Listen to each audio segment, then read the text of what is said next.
এক নম্বর এজেন্ডা হচ্ছে সবার আগে বাংলাদেশ এবং ফ্যাসিবাদ বিরোধী জাতীয় ঐক্য হচ্ছে আমাদের শক্তি।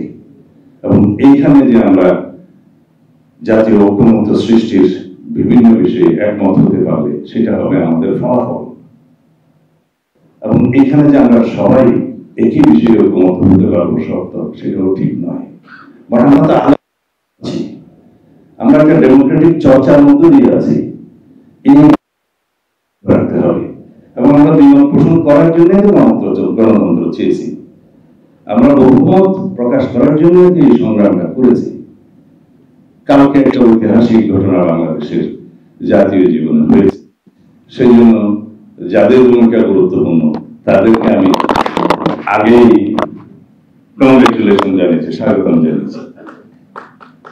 আমি এই অন্তর্বর্তীকালী সরকারের পদক্ষেপ, যেটা আন্তর্জাতিক অপরাধ আদালতের যে আইন, সেটা সংশোধনের মধ্য দিয়ে রাজনৈতিক দল হিসাবে আওয়ামী লীগকে বিচারের প্রক্রিয়া নিয়ে আসার যে সংশোধন এটা আনা হয়েছে, সেটাকে স্বাগত জানাই।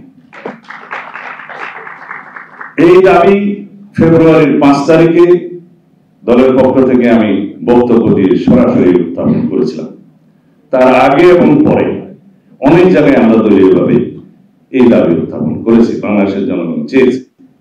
আমরা ফেব্রুয়ারির 10 তারিখে মাননীয় প্রধান উপদেষ্টার সাথে দলীয়ভাবে সাক্ষাৎ করতে গেলে লিখিতভাবে সেই প্রস্তাব আমরা মাননীয় প্রধান উপদেষ্টাকে দিয়েছি, এখানে আইনমন্ত্রী ছিলেন। সেখানে আমরা বলেছি গণহত্যা এবং মানবতা বিরোধী অপরাধের দায়ে আওয়ামী লীগকে রাজনৈতিক সংগঠন হিসাবে বিচারের আওতায় আনতে হবে। সেই জন্য আর্টিকেল 47 অনুসারে যা কিছু সংশোধনের প্রয়োজন সেটা সংশোধনে আনতে হবে। এবং এখানে সবচাইতে ভালো দিকটা হচ্ছে আর্টিকেল 47-এ যে সংশোধনী আনা হয়, যে আইন প্রণয়ন করা হবে, সেটার আওতায় যারা আসবে তারা আর্টিকেল 31 এবং 35 এর কোনো মৌলিক অধিকারের সুযোগ পাবে না, আর্টিকেল 44 এর সুযোগ নিতে পারবে না, আর্টিকেল 102 এর সুযোগ নিতে পারবে না। সুতরাং আমি এখনো আইনমন্ত্রীকে অনুরোধ জানাবো যে আইনটা যেন সুষ্ঠুভাবে প্রয়োগ করা হয়, যেন ন্যাশনালি এবং ইন্টারন্যাশনালি এটা বলতে না পারে যে এটা সুষ্ঠুভাবে বিচার প্রক্রিয়া সম্পন্ন হয়নি, সেই বদনাম যেন আমাদের না হয়। আর অন্তর্বর্তীকালীন সরকারের অন্তর্বর্তীকালীন সময়ের জন্য যে পলিটিক্যাল পার্টি হিসেবে আওয়ামী লীগ এবং তার অ্যাসোসিয়েটদের অন্যান্য অঙ্গ সংগঠনের কার্যক্রম নিষিদ্ধ করার জন্য যে বিধানটা করা হবে, সেই আইনে, সন্ত্রাস বিরোধী আইনে কিছুটা সংশোধনী আনতে মনে হয় হবে। কারণ ওখানে দল নিষিদ্ধের কথা বলা আছে, সম্ভবত কার্যক্রম নিষিদ্ধ করতে গেলে সেখানে কিছু সংশোধনী আনতে হবে, সেটা এনে তারপরে প্রজ্ঞাপন হলে ভালো হবে। এটা হচ্ছে আমাদের পক্ষ থেকে এই জাতির আকাঙ্ক্ষার প্রতি শ্রদ্ধা। জুলাই গণ অভ্যুত্থানে শহীদের রক্তের প্রত্যাশা, আকাঙ্ক্ষা, এদেশের জনগণের প্রত্যাশা যে বাংলাদেশে যেন আর কোনোদিন স্বৈরাচার এবং ফ্যাসিবাদের উৎপাদন না হয়। সেজন্য পরবর্তী যে সংশোধনগুলো আপনারা সংসদের সংবিধানের জন্য প্রস্তাব করছেন, জুডিশিয়ারির জন্য প্রস্তাব করলেন, আমার ভাই আসিফ নজরুল আইনের প্রখ্যাত অধ্যাপক হিসাবে অনুধাবন করেছেন জুডিশিয়ারির যে ক্ষমতা এবং লেজিসলেচারের যে অনেক ক্ষেত্রে ভারসাম্য সৃষ্টি করার জন্য স্থায়ী কমিটিতে যে চেক অ্যান্ড ব্যালেন্স আনানো এবং অন্যান্য সাংবিধানিক প্রতিষ্ঠানের যাতে ভারসাম্য সৃষ্টি করা হয়, সেই বিষয়ে আপনাদেরকে আরো বেশি ব্রেন স্টর্মিং করতে হবে। কারণ এখানে যা যা আপনারা বলেছেন এবং লিখেছেন, এগুলো পড়তে গেলে অনেক সময় লাগবে। আমরা দেখেছি, তাতে করে আমার কাছে একটা জিনিস মনে হয়েছে, সব দোষ লেজিসলেচারের, সব দোষ এক্সিকিউটিভের, সুতরাং এই দুইটাকে ধরো। এই মানসিকতাটা একটু আমাদের সংশোধন করতে হবে। রাষ্ট্রের মধ্যে আমার চেয়ে আপনারা সবাই বিদ্যান ব্যক্তি। মন্টেস্কোর সেপারেশন অফ পাওয়ার থিওরির এসেন্সটা কি? ওটা হচ্ছে যে harmonious cooperation in between all the organs of the state. সেই ভারসাম্যটা সৃষ্টি করার চেষ্টা করেন এবং সেই ভারসাম্য এবং কোঅপারেশন, সেই মধুর সহযোগিতা যদি অব্যাহত থাকে, তাহলে চেক অ্যান্ড ব্যালেন্সটা এস্টাবলিশড হবে।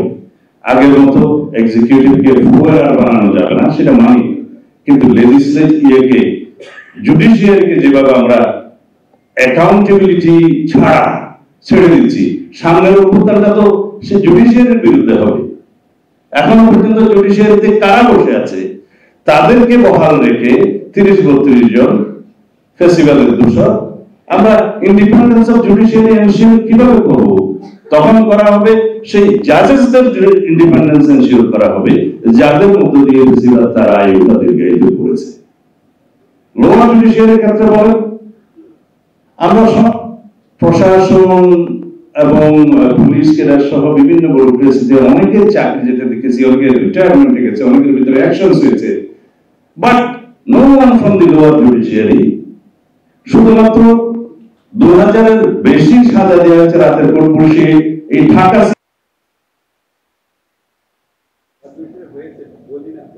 আচ্ছা, আইনমন্ত্রীকে বলবো যে বলা ভালো যদি অ্যাকশন হয়ে থাকে, কারণ এই লোয়ার জুডিশিয়ারি যেটা আমরা আর্টিকেল 116 অনুসারে চিফ জাস্টিসের হাতে ইন্ডিপেন্ডেন্টলি দেওয়ার জন্য প্রস্তাব করেছি, এটা আমাদের 31 দফার একটা দাবি। সেটা ইমপ্লিমেন্ট করার আগে এই লোয়ার জুডিশিয়ারিকে ক্লিনিং করতে হবে, মেসেজ দিতে হবে যে দলীয়করণ, দলখানা, দলদাস বিচারগিরি করলে বাংলাদেশের জনগণের বিরুদ্ধে এবং গণতান্ত্রিক আন্দোলন সংগ্রামীদের বিরুদ্ধে, সাংবাদিক সহ সকল শ্রেণী পেশার মানুষের বিরুদ্ধে যে কোনো রকমের দলীয় ইনস্ট্রাকশনে যদি বিচার কার্য করা হয়, সাজা দেওয়া হয়, তাহলে বাংলাদেশের মানুষ এক সময় আপনাদেরকে অ্যাকাউন্টেবল করবে এবং আপনাদেরকেও you must be brought to the justice, এই কথাটা মেসেজ আকারে দিতে হবে।